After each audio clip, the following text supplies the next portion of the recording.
Right, I need your help with something because this is doing my head in.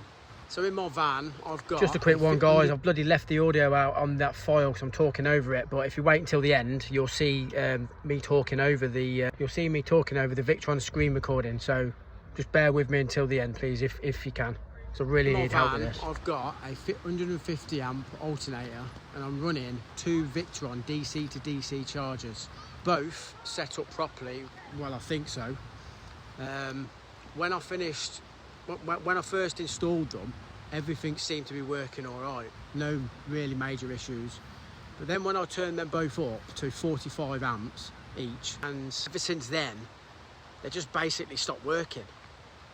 I mean, they either just don't kick in or they cut out or the voltage drops.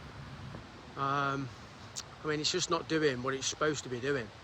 I mean, my theory is that I might have cooked the alternator, but because it's only pulling around 90 amps from 2 chargers might have been too much for it. I don't know. So just let me know down in the comments what you think the problem is.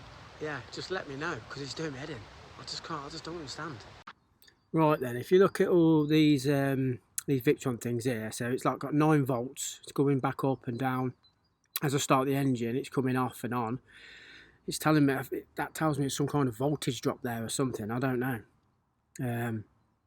It's just really baffling me. I mean, if you guys can help me out, just leave a comment and let me know, because if you watch all the figures, like, it's going up and down, and when I connect to one of them, basically what happens is I'm just going to click on why the charger is going off, and I just don't know why. Look, there's no numbers going up, there's no current going in. The voltage just seems too low for me, and I don't know how to resolve it. Look, low input voltage.